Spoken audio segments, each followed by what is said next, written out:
성도님들 김은혜라고 합니다. 70살 권사예요.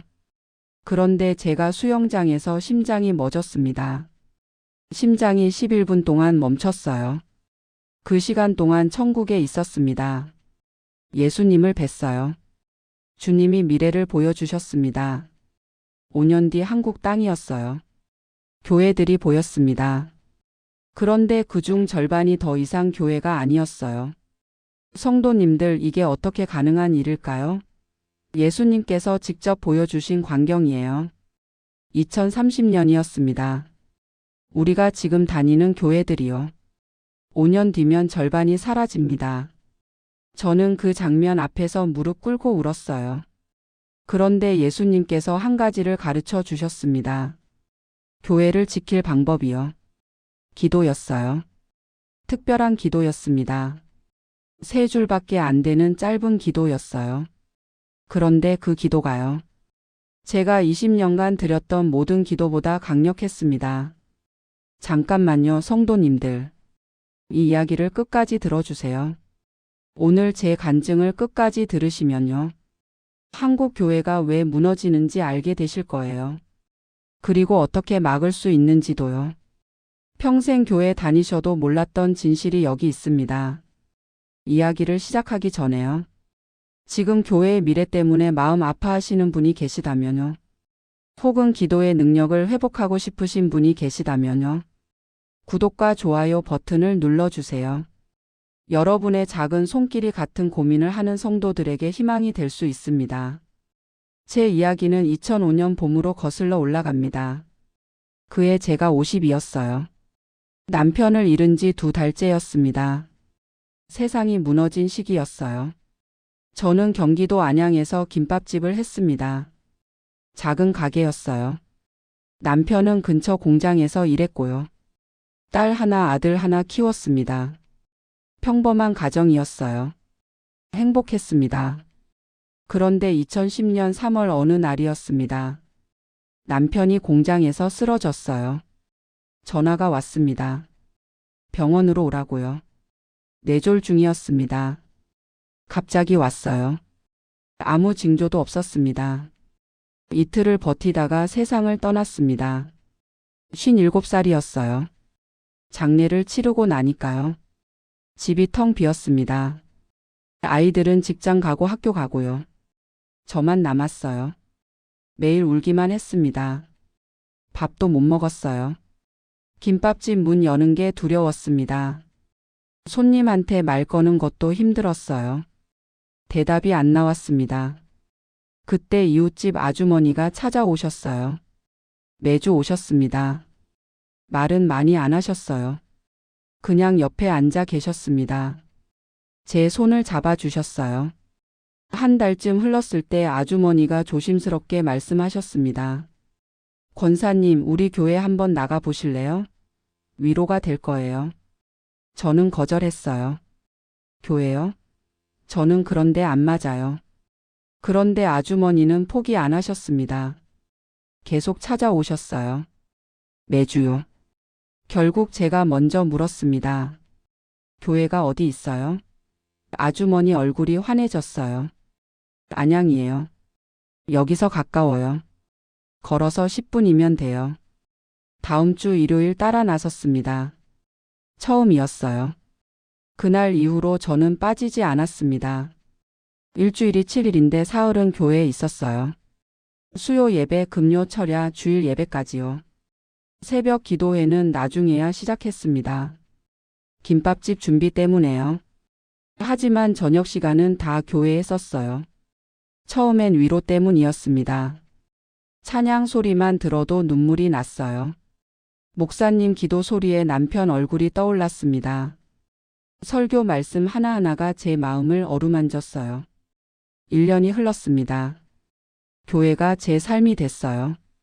주일이 기다려졌습니다. 성도들과 악수하는 게 좋았어요. 함께 식사하는 시간이 행복했습니다. 봉사도 시작했어요. 교회 마당 꽃밭을 돌봤습니다. 아무도 부탁하지 않았어요. 제가 하고 싶었습니다. 삽으로 흙을 파고 모종을 심었어요. 여름이면 물을 주러 아침 일찍 갔습니다. 구역 모임에도 빠지지 않았습니다. 제 이야기를 나눴어요. 다른 분들 아픔도 들었습니다. 누가 아프면 찾아갔어요. 김밥을 싸서 들고요. 병원에도 갔습니다. 세월이 흘러 2020년이 됐습니다. 권사 임직을 받았어요. 그날 예배 때 울었습니다. 남편 생각이 났어요. 여보, 당신이 봤으면 좋았을 텐데. 사람들이 절 칭찬했습니다. 김 권사님 정말 신실하시네요. 그런 말들이 기분 좋았어요. 저도 제가 좋은 신자라고 믿었습니다. 교회는 제 전부가 됐습니다. 딸은 부산으로 시집 갔고요. 아들은 서울 회사에 다녔어요. 저는 안양에 남았습니다. 김밥집과 교회를 오갔어요. 그런데 있잖아요, 성도님들. 지금 돌아보면요. 저는 교회는 다녔지만 예수님은 몰랐습니다. 기도는 했지만 대화는 안 했어요. 제가 어떤 기도를 했는지 아세요? 매일 비슷했습니다. 하나님, 딸이 잘 살게 도와주세요. 하나님, 아들 회사 일이 잘 되게 해주세요. 하나님, 김밥집 손님 많이 오게 해주세요. 20년 내내 같은 내용만 되풀이했어요. 믿음이 아니었습니다. 요구였어요. 제가 원하는 걸 받으려고 한 거였습니다. 새벽 기도는 소원을 말하는 시간이었고요. 예배는 의무를 다하는 자리였습니다. 봉사는 인정받고 싶은 욕심이었어요. 그걸 몰랐습니다. 그때는요. 열심만 내면 되는 줄 알았어요. 성실하게만 나오면 천국 가는 줄 알았습니다. 성도님들도 혹시 그러고 계시진 않나요? 그런데 2015년쯤부터였습니다. 변화가 시작됐어요. 새벽 기도 인원이 조금씩 줄기 시작했습니다. 150명이던 기도실이요. 해마다 조금씩 줄었어요. 사람들은 이유를 댔어요. 요즘 바쁘잖아요. 새벽은 너무 이르잖아요. 집에서 기도해도 되잖아요. 그런 말들이었습니다. 저는 그래도 매일 나갔습니다. 새벽 4시 45분이면 집을 나섰어요. 교회까지 10분 걸었습니다. 겨울에도요. 여름에도요. 비가 와도 눈이 와도요. 기도실에 들어가면 평안했습니다. 무릎을 꿇으면 하나님이 가까이 느껴졌어요. 다른 권사님들과 함께 기도하면 힘이 났습니다. 목사님 기도 소리를 들으면 은혜가 됐어요. 2018년에는 80명으로 줄었습니다. 2019년에는 60명이 됐어요. 목사님도 매일 나오시지는 않았습니다. 일주일에 4, 5일 정도 오셨어요. 그런데 2020년에 코로나가 왔습니다. 교회 문이 닫혔어요. 새벽 예배를 드릴 수 없었습니다. 온라인으로 전환됐어요. 화면 속 목사님이 기도하셨어요. 저도 따라 기도했습니다. 그런데 뭔가 달랐어요. 기도실에서 드리는 기도와는 느낌이 달랐습니다. 무릎을 꿇어도 힘이 안 났어요. 6개월이 지났습니다. 1년이 지났어요. 온라인 새벽 기도가 계속됐습니다. 저는 매일 참석했어요. 2021년 봄이었습니다. 교회 문이 다시 열렸어요. 그런데 달라졌습니다. 새벽 기도에 나온 사람이 30명밖에 안 됐어요. 150명이 30명으로 줄어든 거예요. 어디 갔을까요? 저는 궁금했습니다. 다른 권사님들께 물어봤어요. 글쎄요, 온라인이 편하대요. 집에서 하면 되잖아요. 그런 대답이 돌아왔습니다. 2022년이 됐습니다. 더 줄었어요. 15명만 왔습니다. 목사님도 가끔만 얼굴을 비추셨어요. 한 달에 서너 번 정도요. 저는 계속 나갔습니다. 아무도 없어도 나갔어요. 5명만 있어도 나갔습니다. 혼자라도 나갈 각오였어요. 그런데 2023년 여름이었습니다. 어느 날 새벽 기도를 마치고 나오는데요. 이영철 장로님이 저를 기다리고 계셨어요. 60대 초반쯤 되셨고요. 교회에서 재정 관련 일을 보시는 분이었습니다. 김 권사님 잠깐 얘기 좀 합시다. 장로님 표정이 심각했어요. 저는 따라갔습니다. 교회 뒤편 작은 정원으로 가셨어요. 장로님이 주변을 둘러보셨어요. 아무도 없는지 확인하시는 것 같았습니다. 그리고 낮은 목소리로 말씀하셨어요. 권사님, 우리 교회 재정이 어떤지 아십니까? 저는 고개를 저었어요. 잘 모르는데요. 장로님이 깊게 한숨을 쉬셨습니다. 문제가 심각합니다. 기도실 유지비가 매달 50만 원씩 나가요. 난방비, 전기료, 관리비요. 50만 원이요? 저는 되물었습니다. 장로님이 고개를 끄덕이셨어요. 그런데 지금 새벽 기도 인원이 평균 10명입니다. 1인당 5만 원씩 드는 셈이에요. 장로님이 계속 말씀하셨어요. 당회에서 논의가 있었습니다. 기도실 공간 활용에 대해서요. 비효율적이라는 의견이 많아요. 제 가슴이 철렁 내려앉았습니다. 비효율적이요? 기도실이요? 장로님, 그게 무슨 말씀이세요? 장로님이 조심스럽게 말씀하셨어요. 다음 달 당회에서 정식으로 안건이 올라옵니다. 기도실 용도 변경건이요. 미리 말씀드리는 겁니다. 그날 이후로 저는 잠을 못 잤습니다. 성도님들 정말이에요. 침대에 누우면 장로님 말씀이 귓가에 맴돌았어요. 기도실 용도 변경. 비효율적. 1인당 5만 원. 기도를 돈으로 계산한다니요. 기도실을 비효율적이라고 한다니요. 20년 동안 매일 새벽 그곳에서 무릎 꿇었는데요. 밤마다 울며 기도했습니다. 하나님, 이게 무슨 일입니까? 기도실이 사라진다니요. 새벽 기도가 없어진다니요. 어떻게 이럴 수 있습니까? 하지만 답은 없었어요. 고요한 침묵만 있었습니다. 2023년 가을이었습니다. 당회가 열렸어요. 저는 권사라서 참석할 수 없었습니다. 하지만 소문이 돌았어요. 기도실 용도 변경에 대한 안건이 올라왔다고요.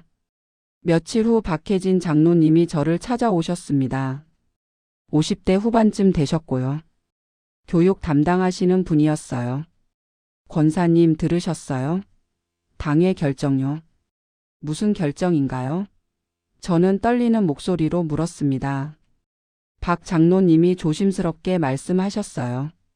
기도실을 청년 카페로 바꾸기로 했대요. 젊은 세대를 위해서요. 제 귀를 의심했습니다. 청년 카페요? 기도실을요? 박 장로님이 고개를 끄덕이셨어요.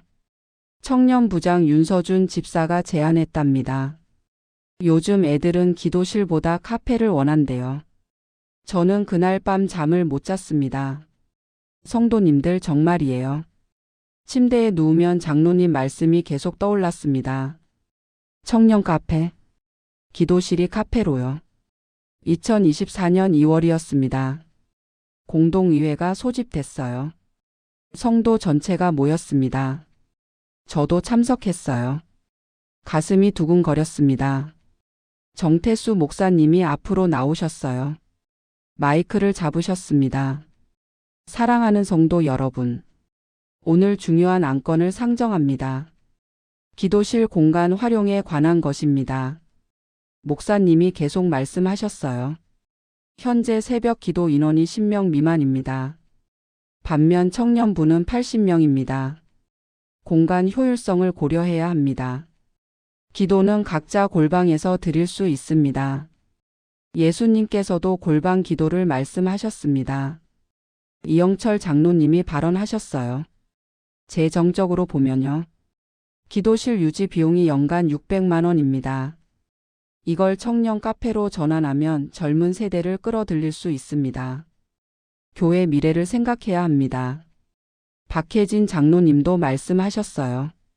청년들이 원하는 건 소통 공간입니다. 커피 마시며 교제할 수 있는 곳이요. 기도는 온라인으로도 충분합니다. 시대가 변했습니다. 윤서준 청년부장이 발언했습니다. 30대 초반쯤 보였어요. 저희 세대는 새벽 5시가 너무 이릅니다. 직장 생활하면서 불가능해요. 대신 저녁 시간에 모일 수 있는 공간이 필요합니다. 그때 최명자 권사님이 벌떡 일어나셨어요. 60대 중반쯤 되신 분이었고요. 저와 함께 매일 새벽 기도 나오시던 분이었습니다. 목사님, 이건 아니지 않습니까? 최 권사님 목소리가 떨렸어요. 기도실은 교회의 심장입니다. 새벽 기도는 우리 교회의 뿌리였어요. 그걸 카페로 바꾼다고요? 정 목사님이 대답하셨습니다. 권사님, 시대를 읽어야 합니다. 형식에 매이면 안 됩니다. 기도는 장소가 아니라 마음입니다. 그러자 교인석에서 웅성거림이 일었어요. 어떤 분들은 목사님 편이었습니다. 맞습니다. 청년이 교회 미래입니다. 다른 분들은 반대했어요. 기도실을 없앤다니 말이 됩니까? 저는 뒤쪽에 앉아서 울고 있었어요. 하나님, 왜 이렇습니까? 이게 교회입니까? 회의가 3시간 계속됐습니다. 고함 소리가 오갔어요. 성도들끼리 싸웠습니다. 20년, 30년 함께 신앙생활 했던 분들이요. 서로 소리 지르며 다퉜습니다. 결국 투표가 진행됐어요. 기도실을 청년 카페로 전환할 것인가? 찬성과 반대로 나뉘었습니다. 개표 결과가 나왔습니다. 찬성 680표, 반대 320표. 찬성이 68%였어요. 기도실은 청년 카페로 바뀌기로 결정됐습니다. 추가 결정도 있었어요. 새벽 기도는 주 1회 온라인으로 전환. 나머지는 각자 골방에서 기도. 그렇게 정해졌습니다. 최명자 권사님이 울며 자리를 떠나셨어요. 그분을 따라 50여 명이 함께 나갔습니다. 3,000명 교회에서 50명이 떠난 거예요. 모두 새벽 기도 나오시던 분들이었습니다. 저는 남았습니다. 떠날 수 없었어요. 20년을 다닌 곳이었거든요. 제 남편 장례 치른 곳이었어요. 딸아이 세례받은 곳이었습니다. 제 모든 추억이 그곳에 있었어요. 그런데 교회는 예전 같지 않았습니다. 주일 예배 드려도 기쁘지 않았어요. 찬양 불러도 감동이 없었습니다. 성도들끼리 서로 눈치 봤어요. 누가 찬성이었고 누가 반대였는지 다들 알고 있었거든요. 2024년 4월이었습니다. 공사가 시작됐어요. 기도실 문이 닫혔습니다. 인부들이 들어왔어요. 벽을 뜯어냈습니다. 바닥을 새로 깔았어요. 커피 기계가 들어왔습니다. 테이블이 놓였어요. 5월에 청년 카페가 오픈했습니다. 카페 평화라는 이름이 붙었어요. 젊은이들이 왔습니다. 커피 마시고 수다 떨었어요. 웃음소리가 들렸습니다. 그런데 있잖아요, 성도님들. 그 웃음소리가 제겐 비수처럼 아팠어요. 새벽마다 기도 소리 울리던 그 자리에서요. 이제는 커피 향이 났습니다. 저는 그때도 새벽에 일어났습니다. 혼자 집에서 무릎 꿇었어요. 아무도 시키지 않았지만요. 제가 할 일은 해야 한다고 생각했습니다. 매일 밤 울며 기도했어요. 하나님, 우리 교회를 불쌍히 여겨주세요. 이대로 무너지게 하지 마세요. 제발 회복시켜 주세요. 2025년이 됐습니다. 젊은 성도들이 하나둘 떠나기 시작했어요. 청년부가 절반으로 줄었습니다. 중고등부는 거의 없어졌어요. 부모들이 아이들 데리고 다른 교회로 옮긴 거예요. 카페 평화는 텅 비기 시작했습니다. 처음 5개월은 북적였어요. 그런데 시간이 지나니까 발길이 끊겼습니다. 커피만 마시러 오는 사람은 없었어요. 그해 7월 25일이었습니다. 금요일 아침이었어요. 그날 아침 저는 평소처럼 일어났습니다. 새벽 5시였어요. 혼자 기도했습니다. 무릎 꿇고 30분쯤 기도했어요. 하나님, 우리 교회를 불쌍히 여겨주세요. 저는 어떻게 해야 할지 모르겠습니다. 기도를 마치고 준비했어요. 오늘은 수영 강습 가는 날이었거든요. 6개월 전부터 다니기 시작했습니다. 건강을 위해서요. 구민 수영장이었어요. 집에서 15분 거리였습니다. 9시에 도착했어요. 탈의실로 갔습니다. 수영복으로 갈아입었어요. 수영모 쓰고 물안경 챙겼습니다. 준비 운동하고 풀장으로 들어갔어요. 강습이 시작됐습니다. 평영이었어요. 선생님이 동작을 보여주셨습니다. 저는 따라했어요. 팔을 뻗고 다리를 차고 숨을 쉬고 반복했습니다. 1시간이 지났어요. 강습이 끝났습니다. 선생님이 수고하셨어요 하고 인사하셨어요. 저도 인사했습니다. 감사합니다. 탈의실로 돌아왔어요. 샤워실로 갔습니다. 칸막이가 있는 곳이었어요. 저는 한쪽 칸에 들어갔습니다. 수영복을 벗었어요. 샤워기를 틀었습니다. 따뜻한 물이 나왔어요. 머리 위로 쏟아졌습니다. 어깨를 타고 흘러내렸어요. 등을 적셨습니다. 기분이 좋았어요. 피곤이 풀리는 것 같았습니다. 그런데 그때였습니다. 가슴이 조여왔어요. 갑자기요. 왼쪽 가슴이 뻐근해졌습니다. 처음엔 대수롭지 않게 생각했어요. 운동을 많이 해서 그런가. 그런데 통증이 심해졌습니다. 점점 더 아팠어요. 가슴을 누르는 것 같았습니다. 무거운 돌이 얹힌 것 같았어요. 왼팔이 저렸습니다. 손끝이 얼얼했어요. 숨이 가빠졌습니다. 호흡이 힘들었어요. 공기가 들어오지 않는 것 같았습니다. 저는 벽을 짚었습니다. 몸을 지탱하려고요. 그런데 힘이 빠졌어요. 다리에 힘이 없었습니다. 무릎이 꺾였어요. 주님. 저는 그 한마디만 했습니다. 그리고 쓰러졌어요. 바닥이 차가웠습니다. 타일이 뺨에 닿았어요. 샤워기에서 물이 계속 쏟아졌습니다. 제 몸 위로 떨어졌어요. 따뜻한 물이었습니다. 물방울 소리가 들렸어요. 똑똑똑 하고요. 느리게 들렸습니다. 시간이 천천히 가는 것 같았어요. 천장이 보였습니다. 형광등이 깜빡거렸어요. 빛이 흐릿했습니다. 점점 어두워졌어요. 누군가 비명을 질렀습니다. 여기 사람 쓰러졌어요. 멀리서 들리는 것 같았어요. 메아리처럼요. 발소리가 들렸습니다. 여러 사람이 달려오는 소리였어요. 그런데 그 소리도 느렸습니다. 슬로우 모션처럼요. 누군가 제 몸을 흔들었어요. 권사님, 정신 차리세요. 그 목소리도 길게 늘어졌습니다. 우우. 제 눈이 감겼습니다. 뜨고 싶었어요. 그런데 눈꺼풀이 너무 무거웠습니다. 열 수가 없었어요. 어둠이 밀려왔습니다. 깊은 어둠이었어요. 제 의식이 그 어둠 속으로 빠져들었습니다. 끝없는 구멍 속으로 떨어지는 것 같았어요. 통증이 사라졌습니다. 가슴도 안 아팠어요. 팔도 안 저렸습니다. 아무것도 느껴지지 않았어요. 고요했습니다. 완전한 침묵이었어요. 소리가 하나도 없었습니다. 샤워기 물소리도 들리지 않았어요. 비명 소리도 없었습니다. 발소리도 사라졌어요. 제 심장이 멈췄습니다. 나중에 들었어요. 구급대원이 왔을 때 이미 심장이 멈춰 있었다고요. 11분 동안 멈췄답니다. 그 11분 동안 저는 어디 있었을까요? 성도님들, 제가 본 곳을 말씀드릴게요. 눈을 떴습니다. 아니, 눈을 떴다는 표현이 맞는지 모르겠어요. 저는 어딘가에 있었습니다. 어디인지는 몰랐어요. 밝았습니다. 너무 밝았어요. 햇빛보다 밝았고요. 형광등보다 밝았습니다.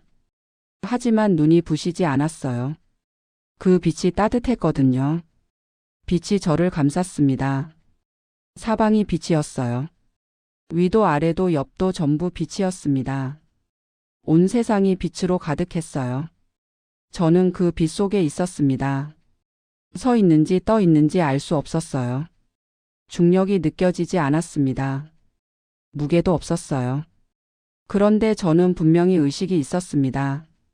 생각할 수 있었어요. 느낄 수 있었습니다. 저는 존재하고 있었어요. 누군가가 저를 보고 계셨습니다. 느낌으로 알 수 있었어요. 눈에 보이지는 않았습니다. 하지만 분명히 누군가 계셨어요. 그분의 시선이 느껴졌습니다. 제 영혼까지 들여다보시는 것 같았어요. 두려웠습니다. 하지만 무서운 두려움은 아니었어요. 경외감이었습니다. 빛이 움직이기 시작했어요. 형체를 만들었습니다. 사람 모양이었어요. 하지만 사람은 아니었습니다. 빛으로 이루어진 분이셨어요. 전신이 빛이었습니다. 너무 밝아서 얼굴을 볼 수 없었어요. 하지만 분명히 사람 형상이셨습니다. 그분이 제 쪽으로 오셨어요. 가까이 오셨습니다. 저는 본능적으로 무릎을 꿇었어요. 고개를 숙였습니다. 감히 쳐다볼 수 없었어요. 목소리가 들렸습니다. 아니, 목소리는 아니었어요. 소리로 들리지 않았습니다. 제 의식 속에 직접 전해지는 느낌이었어요. 은혜야. 제 이름이 불렸습니다. 그 순간 제 온 존재가 떨렸어요. 제 이름만 불린 게 아니었습니다. 제 전부가 불린 것 같았어요. 예, 주님. 저는 떨리는 목소리로 대답했어요. 제가 왜 주님이라고 불렀는지 모르겠습니다. 아무도 가르쳐 주지 않았어요. 하지만 저는 알았습니다. 제 앞에 계신 분이 예수 그리스도라는 것을요. 일어나거라. 예수님이 말씀하셨습니다. 사랑하는 내 딸 은혜야. 저는 일어났어요. 예수님과 같은 높이가 됐습니다. 그분이 손을 내미셨어요. 빛으로 이루어진 손이었습니다. 저는 그 손을 잡았어요. 따뜻했습니다. 빛이었지만 분명히 손이었어요. 손가락 하나하나가 느껴졌습니다. 손바닥의 온기가 제 손으로 전해졌어요. 그 온기는 천천히 퍼져나갔습니다. 손목을 타고 올라왔어요. 팔로 번졌습니다. 어깨로 흘렀어요. 가슴까지 도달했습니다. 심장이 그 따뜻함으로 가득 찼어요. 평생 느껴보지 못한 안전함이었습니다. 아무 두려움도 없었어요. 완전한 평안이었습니다. 눈물이 났습니다. 왜 우는지 몰랐어요. 슬퍼서도 아니고 기뻐서도 아니었습니다. 그냥 눈물이 쏟아졌어요. 예수님이 제 눈물을 닦아주셨습니다. 빛으로 이루어진 손으로요. 제 뺨을 쓰다듬으셨어요. 저는 더 울었습니다. 은혜야. 예수님이 다시 말씀하셨어요. 너는 평생 한 가지를 궁금해했느니라. 왜 교회가 무너지는가? 왜 기도가 사라지는가? 내가 그것을 궁금해했느니라. 저는 고개를 끄덕였습니다. 맞았어요. 저는 정말 그게 궁금했습니다. 20년 동안 품었던 질문이었어요. 특히 지난 1년 동안 매일 밤 울며 물었던 질문이었습니다. 오늘 너에게 보여주마. 예수님이 말씀하셨습니다. 내가 보고 돌아가서 전해야 할 것을 보여주겠노라. 내가 평생 몰랐던 진실을 알려주겠노라. 그러니 잘 보거라. 잘 들으라. 그리고 기억하거라. 예, 주님. 저는 대답했습니다. 보겠습니다. 듣겠습니다. 기억하겠습니다. 주변이 변하기 시작했어요. 밝았던 빛이 조금씩 어두워졌습니다. 아니, 어두워진다는 표현이 맞을까요? 다른 것이 나타나기 시작했어요. 밤하늘이 보였습니다. 별이 반짝였어요.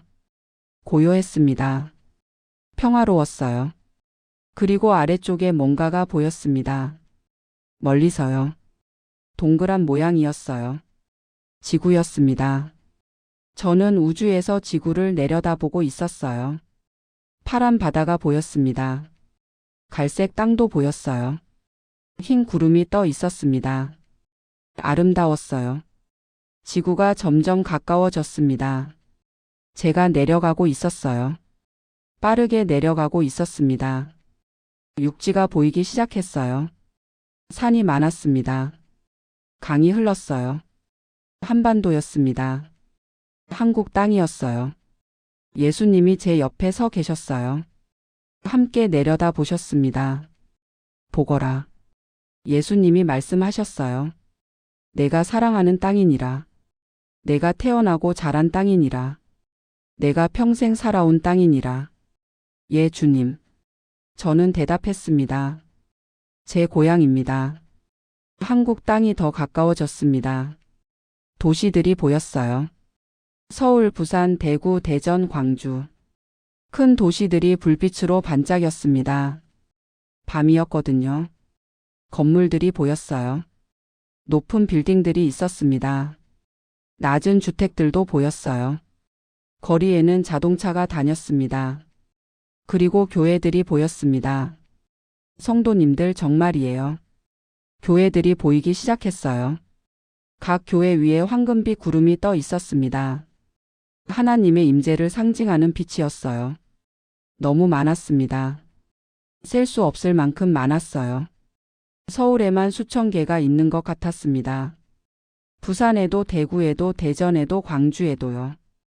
온 땅에 교회가 있었어요. 작은 도시에도 교회가 있었습니다. 시골 마을에도 황금빛 구름이 떠 있었어요. 산속에도 바닷가에도 섬에도요. 어디든지 교회가 있었습니다. 아름다웠어요. 그 황금빛 구름들이 한국 땅을 밝히고 있었습니다. 저는 감동했어요. 우리나라에 교회가 이렇게 많구나. 그런데 저는 기뻤습니다. 주님 보세요. 우리나라에 교회가 이렇게 많습니다. 황금빛이 이렇게 빛나고 있어요. 하지만 예수님이 말씀하셨습니다. 저는 그분의 목소리에서 슬픔을 느꼈어요. 자세히 보거라. 이것은 5년 뒤니라. 시간이 빨리 감기 시작했어요. 계절이 바뀌었습니다. 봄, 여름, 가을, 겨울. 빠르게 지나갔어요. 2025년, 2026년, 2027년, 2028년, 2029년. 그리고 2030년에서 멈췄습니다. 성도님들, 제가 본 장면을요. 어떻게 설명해야 할까요? 황금빛 구름들이 움직이기 시작했어요. 위로 떠오르기 시작한 거예요. 교회를 떠나는 것이었습니다. 서울 강남의 어느 큰 교회가 보였습니다. 웅장한 건물이었어요. 3,000명쯤 모이는 곳 같았습니다. 그 위에 있던 황금빛 구름이 서서히 위로 떠올랐어요. 구름이 떠오르자 건물 색이 변하기 시작했습니다. 황금빛이었던 벽이 노란색으로 변했어요. 노란색이 회색으로 변했습니다. 회색이 점점 어두워졌어요. 완전히 구름이 사라지자 건물은 재처럼 어두운 회색이 됐습니다. 생기가 없었어요. 죽은 것 같았습니다. 부산 해운대의 교회도 마찬가지였어요. 2,000명이 다니는 곳이었습니다. 황금빛 구름이 떠났어요. 건물이 회색으로 변했습니다. 대전의 교회, 광주의 교회, 대구의 교회. 저는 온 땅을 돌아보며 봤습니다. 정말이에요. 큰 교회들의 구름이 하나씩 떠나고 있었어요. 주님, 저는 울며 물었습니다. 왜 그렇습니까? 왜 하나님의 임재가 떠납니까? 저 교회들은 크고 웅장한데요. 성도도 많고 헌금도 많을 텐데요. 왜 구름이 떠납니까? 예수님이 대답하셨습니다. 그분의 목소리는 너무나 슬펐어요. 은혜야, 저 교회들을 보거라. 건물은 크고 화려하니라. 성도는 수천 명이 모이니라. 헌금은 넘치도록 들어오니라. 프로그램은 많고 행사는 요란하니라. 하지만 기도가 없느니라. 예수님이 계속 말씀하셨습니다. 목소리가 더 슬퍼지셨어요. 저 교회들의 기도실을 보거라. 카페가 되었고 사무실이 되었고 창고가 되었느니라. 새벽을 깨우는 기도 소리가 사라졌느니라. 무릎 꿇은 자가 없느니라. 저는 더 자세히 봤습니다. 정말이었어요. 회색으로 변한 교회들 안을 들여다봤어요. 기도실이 없었습니다. 다른 용도로 바뀌어 있었어요. 어떤 교회는 카페였습니다. 청년들이 커피를 마시고 있었어요. 어떤 교회는 사무실이었습니다. 직원들이 컴퓨터 앞에 앉아 있었어요. 어떤 교회는 창고였습니다. 물건들이 쌓여 있었어요. 새벽 5시가 됐습니다. 저는 그 교회들을 봤어요. 아무도 없었습니다. 불도 켜지지 않았어요. 기도 소리가 들리지 않았습니다. 예수님이 말씀하셨습니다. 그들은 나를 의논하지 않고 결정하느니라. 나를 구하지 않고 일하느니라. 나를 찾지 않고 전진하느니라. 효율을 추구하되 나를 잃었느니라. 청년을 원하되 기도를 버렸느니라. 저 교회들의 목사를 보거라. 그는 골방 기도를 말하되 자신은 기도하지 아니하느니라. 성도에게 기도를 권하되 자신은 회의에 바쁘니라. 말씀을 전하되 무릎을 꿇지 아니하느니라. 저 교회들의 장로를 보거라. 그는 재정을 따지되 하나님의 마음을 묻지 아니하느니라. 효율을 계산하되 은혜를 헤아리지 못하느니라. 숫자를 사랑하되 영혼을 사랑하지 아니하느니라. 저 교회들의 성도를 보거라. 그들은 편리를 구하되 헌신을 싫어하느니라. 온라인을 좋아하되 무릎 꿇기를 거부하느니라. 카페를 원하되 기도실을 버리느니라. 그들은 모이되 흩어지기를 좋아하느니라. 예배하되 빨리 끝나기를 바라느니라. 헌금하되 마음을 들이지 아니하느니라. 찬양하되 입술만 움직이느니라. 기도하되 형식뿐이니라. 섬기되 인정받기를 원하느니라. 그들은 교회를 사랑한다 하되 편안함을 사랑하느니라. 신앙이 있다 하되 희생은 없느니라. 주님을 따른다 하되 십자가는 지지 아니하느니라. 저는 더 울었습니다. 주님 말씀이 제 가슴을 찔렀어요. 예수님이 계속 말씀하셨습니다. 기도 없는 교회는 내가 없는 교회니라. 나 없는 교회는 건물일 뿐 교회가 아니니라. 그들은 교회라 부르되 그곳은 모임일 뿐이니라. 예배라 하되 그것은 행사일 뿐이니라. 나는 그곳에 거하지 아니하느니라. 나는 문 밖에 서서 두드리되 아무도 문을 열지 아니하느니라. 그들은 너무 바빠서 내 음성을 듣지 못하느니라. 저는 주님 발 앞에 엎드렸습니다. 주님, 그럼 저희는 어떻게 해야 합니까? 저희 교회도 그렇습니까? 저희 교회도 주님이 안 계십니까? 저희도 기도실을 카페로 바꿨습니다. 저희도 새벽 기도를 없앴어요. 저희도 온라인으로 바꿨습니다. 저희도 그렇습니다. 예수님이 손을 드셨어요. 그러자 장면이 다시 변했습니다. 다른 교회들이 보이기 시작했어요. 작은 교회들이었습니다. 100명 모이는 교회, 50명 모이는 교회, 30명 모이는 교회. 정말 작은 교회들이었어요. 건물도 크지 않았습니다. 어떤 곳은 빌라 1층이었어요. 어떤 곳은 상가 2층이었습니다. 어떤 곳은 단독주택이었어요. 그런데 그 교회들 위에는 황금빛 구름이 여전히 있었습니다. 떠나지 않고 그 자리에 머물러 있었어요. 아니, 오히려 더 밝아지고 있었습니다. 새벽 5시가 됐습니다. 저는 그 작은 교회들을 봤어요. 불이 켜졌습니다. 사람들이 하나씩 모였어요. 10명, 15명, 20명. 그들은 무릎을 꿇었습니다. 기도를 시작했어요. 목사님도 함께 무릎 꿇었습니다. 기도 소리가 들렸어요. 그 기도 소리가 황금빛 구름 속으로 올라갔습니다. 향 연기처럼 피어올랐어요. 하나님께 상달됐습니다. 성도님들, 그 장면을 보는데요.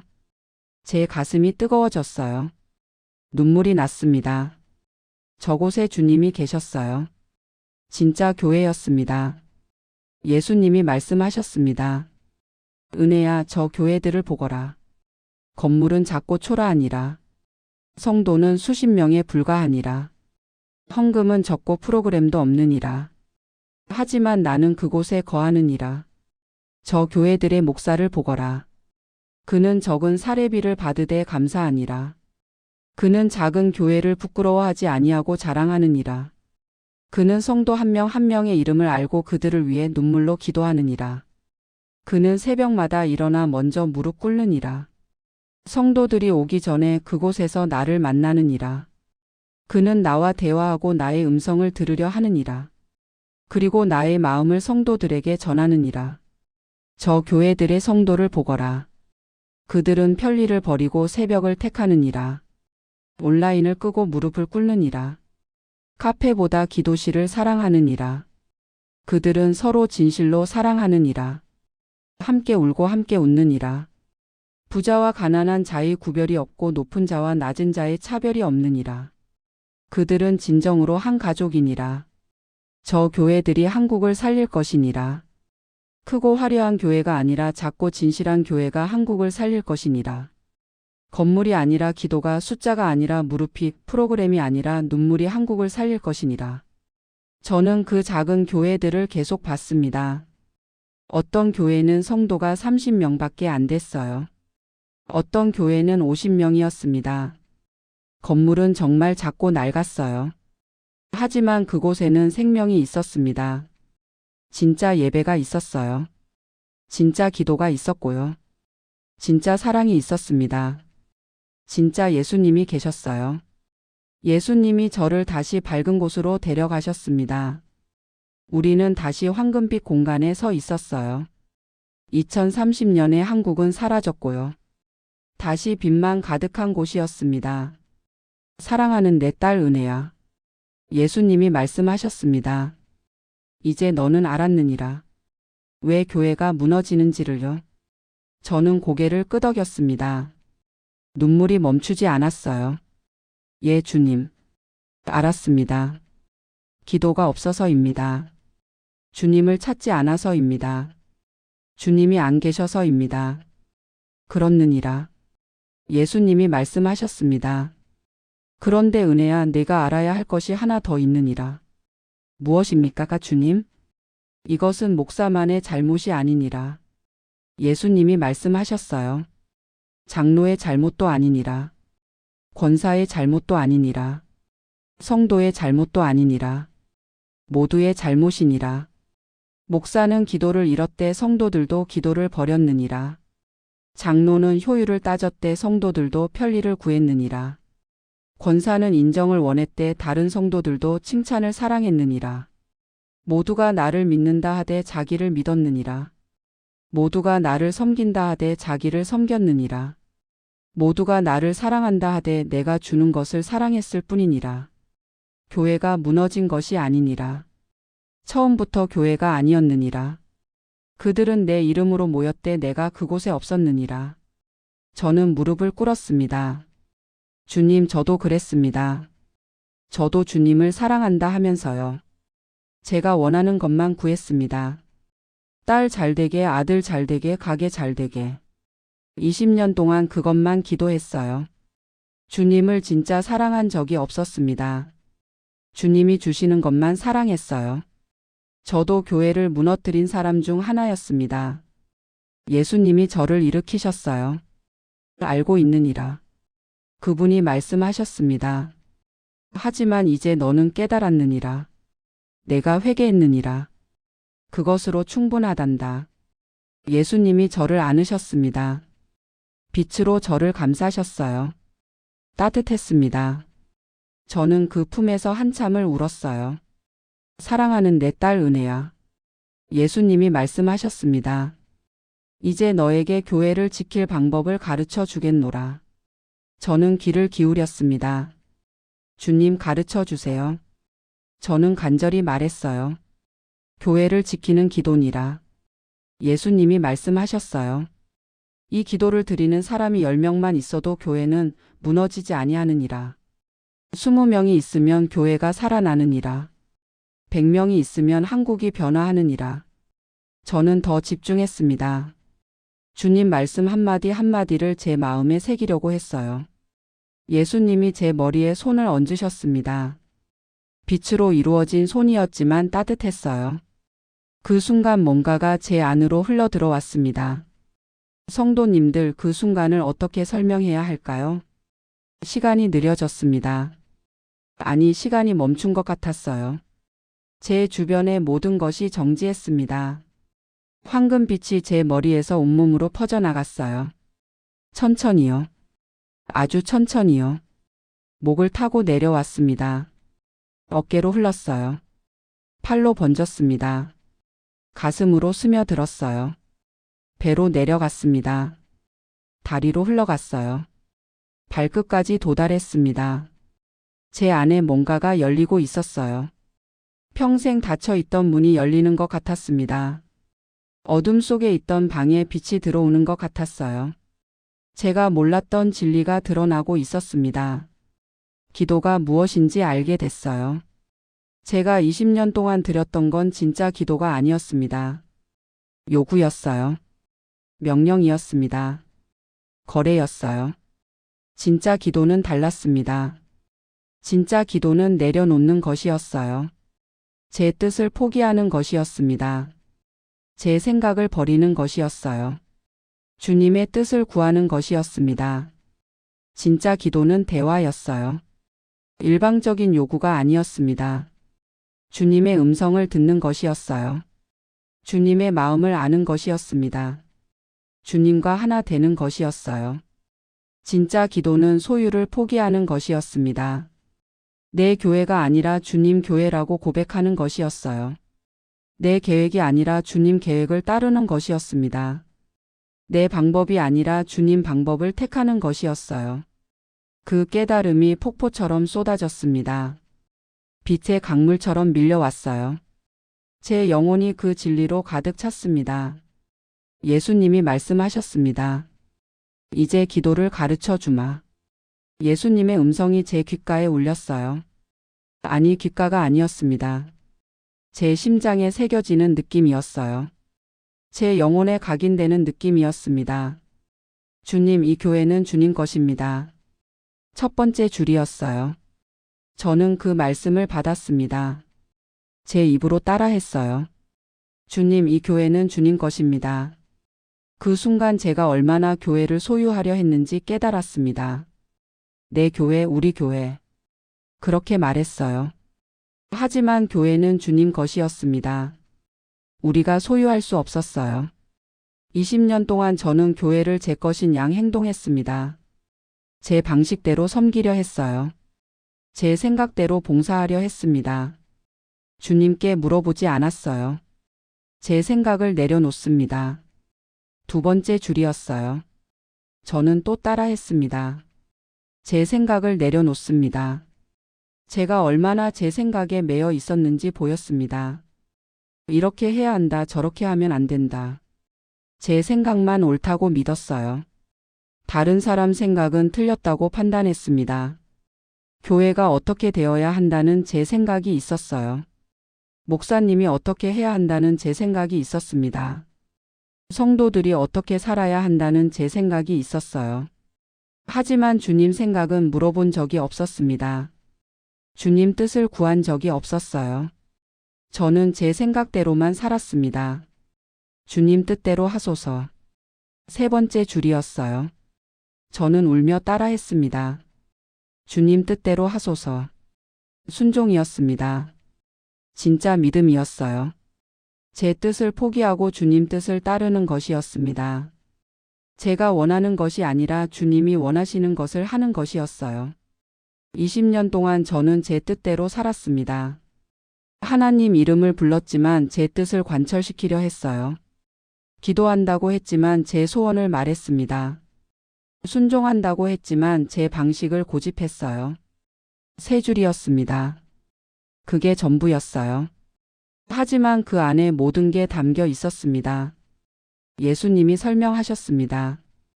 은혜야, 이 기도는 소유를 포기하는 기도니라.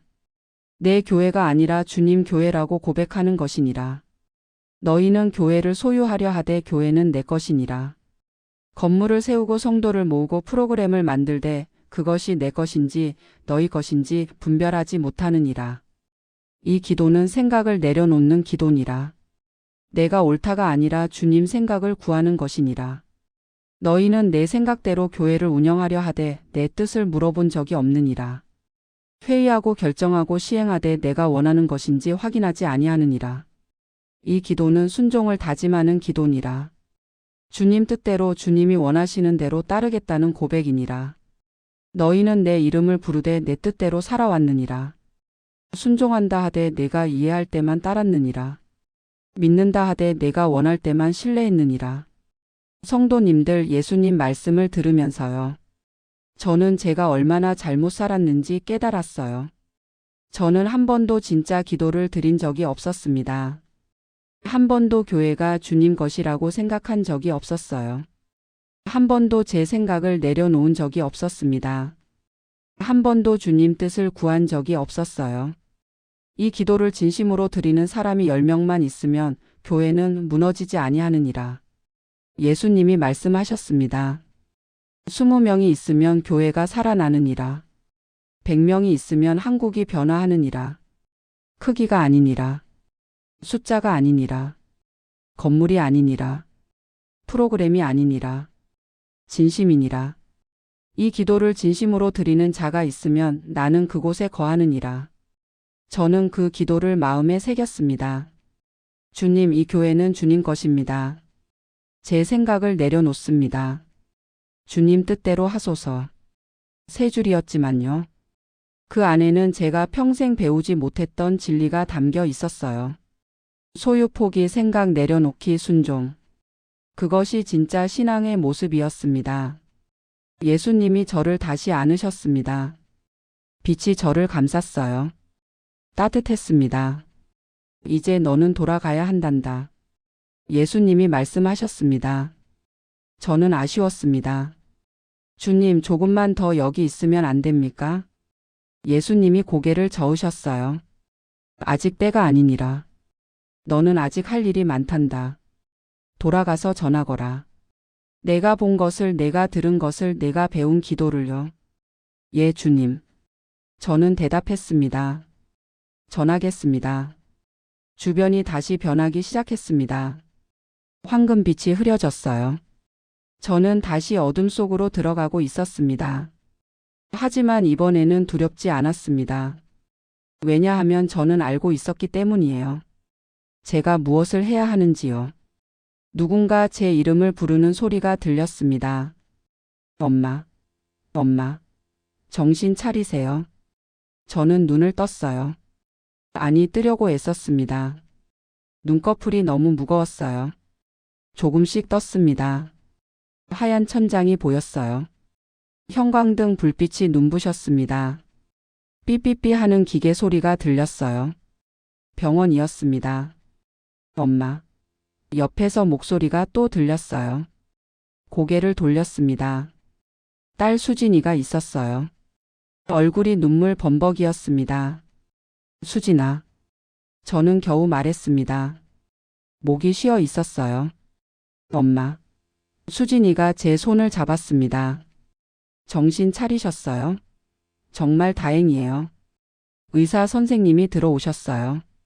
권사님, 깨어나셨군요. 심장이 11분이나 멈췄었어요.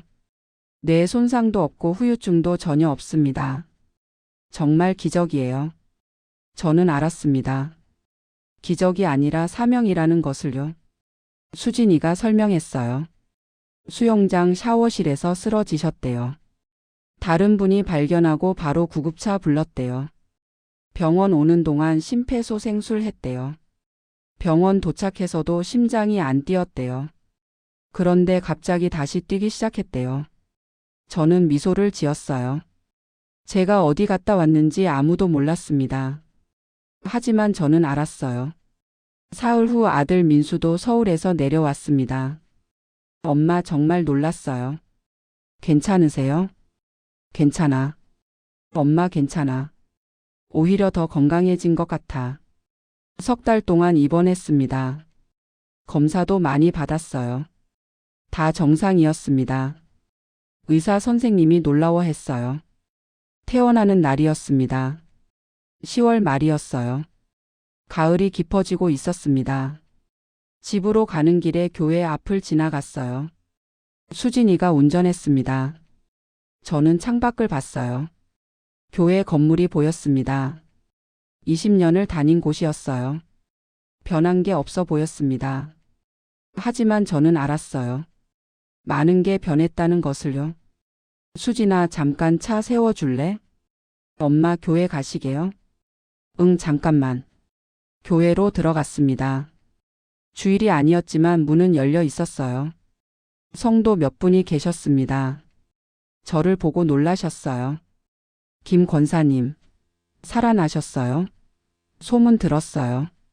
네, 살아났어요. 저는 웃으며 대답했습니다. 1층을 걸어갔어요. 기도실이 있던 곳으로 갔습니다. 아니, 있었던 곳이요. 카페 평화라는 간판이 붙어 있었어요. 문을 열고 들어갔습니다.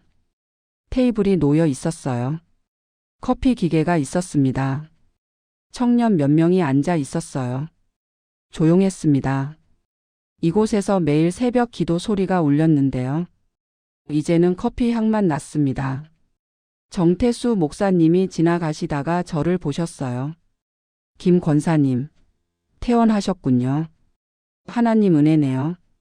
목사님, 저는 인사했습니다. 새벽 기도는 어떻게 됐나요? 목사님 표정이 굳어지셨어요. 권사님, 그건 지금 온라인으로 잘하고 있습니다. 각자 골방에서 기도하면 되지 않겠습니까? 저는 더 이상 말하지 않았습니다. 알았어요. 이 교회는 변하지 않을 것 같았습니다. 집에 돌아왔습니다. 그날 밤 기도했어요. 주님, 제가 어떻게 해야 합니까? 여기 남아야 합니까? 아니면 떠나야 합니까? 기도하는데 마음에 평안이 없었어요. 주님의 음성이 들리는 것 같았습니다. 떠나거라. 나는 그곳에 없느니라. 2025년 10일월이었습니다. 저는 교회를 옮기기로 결심했어요. 어디로 가야 할지 몰랐습니다. 매일 기도했어요. 주님, 제가 갈 곳을 보여주세요. 어느 날 시장에 갔다가 전단지 하나를 받았습니다. 안양 작은 교회라고 적혀 있었어요. 주소가 나와 있었습니다. 집에서 20분 거리였어요. 다음 주 일요일 찾아갔습니다. 작은 건물이었어요. 빌라 1층이었습니다. 간판도 소박했어요. 안으로 들어갔습니다. 성도가 40명쯤 모여 있었어요. 좁았지만 따뜻했습니다. 찬양 소리가 울려 퍼졌어요. 진심이 느껴졌습니다. 예배가 끝나고 목사님이 인사하러 오셨어요. 40대 중반쯤 되셨고요. 처음 오셨죠? 환영합니다. 네, 김은혜라고 합니다.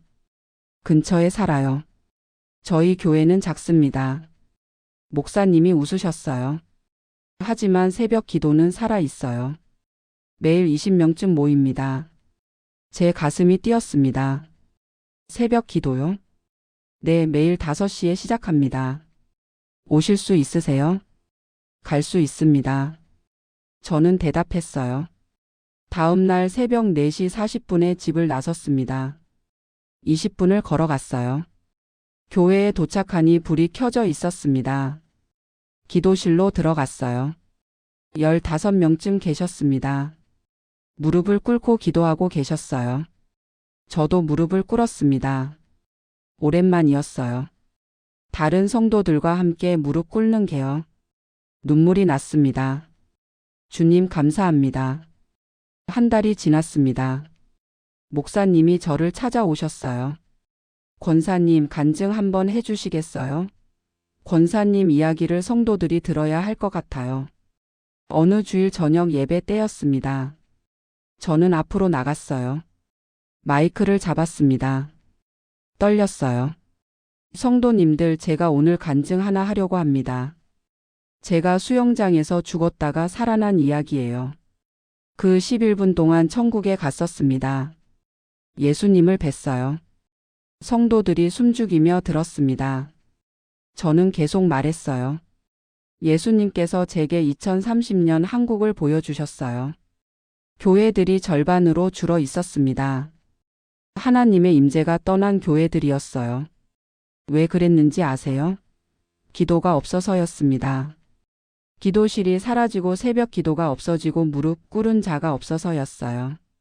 그런데 예수님께서 한 가지를 가르쳐 주셨습니다. 교회를 지키는 기도를요. 3줄짜리 짧은 기도였어요. 저는 그 기도를 말했습니다. 주님, 이 교회는 주님 것입니다. 제 생각을 내려놓습니다. 주님 뜻대로 하소서. 성도들이 울기 시작했습니다. 저도 울었어요. 이 기도를 진심으로 드리는 사람이 10명만 있어도 교회는 무너지지 않는다고 하셨어요. 20명이 있으면 교회가 살아난대요. 100명이 있으면 한국이 변화한대요. 우리 함께 이 기도를 드립시다. 매일 새벽 이 기도를 드립시다. 그날 이후로 우리 교회는 변했습니다. 매일 새벽 모여서 함께 이 기도를 드렸어요. 주님, 이 교회는 주님 것입니다. 제 생각을 내려놓습니다. 주님 뜻대로 하소서. 놀라운 일이 일어났습니다.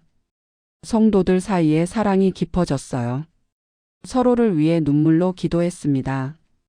교회가 하나 되기 시작했어요. 새벽 기도 인원이 늘었습니다. 20명에서 30명이 됐어요. 젊은 사람들도 오기 시작했습니다. 힘들어도 새벽에 일어나서 왔어요. 교회가 살아났습니다. 건물은 여전히 작았어요. 성도도 여전히 적었습니다. 하지만 주님이 그곳에 계셨어요. 성도님들 지금 듣고 계시죠? 2030년은 아직 오지 않았습니다. 아직 시간이 있어요. 지금 시작하면 됩니다. 우리 교회를 주님께 돌려드립시다. 우리 생각을 내려놓읍시다. 주님 뜻을 구합시다. 매일 새벽 무릎 꿇읍시다. 10명만 모여도 됩니다. 20명이면 더 좋아요. 100명이면 한국이 변합니다. 크기가 문제가 아닙니다. 진심이 중요해요. 오늘 이 간증이 은혜가 되셨다면 구독과 좋아요 버튼을 눌러주시고요. 한국 교회의 회복을 위해 기도하시는 분들은 댓글에 회복이라고 남겨주세요. 그 한 줄이 같은 마음을 품은 성도들에게 용기가 될 것입니다. 혹시 주변에 교회 문제로 고민하시는 분들이 계시다면 이 영상을 나눠주세요. 그들에게 희망이 될 수 있습니다. 교회는 건물이 아닙니다.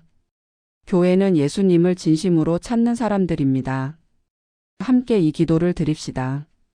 주님, 이 교회는 주님 것입니다. 제 생각을 내려놓습니다. 주님 뜻대로 하소서.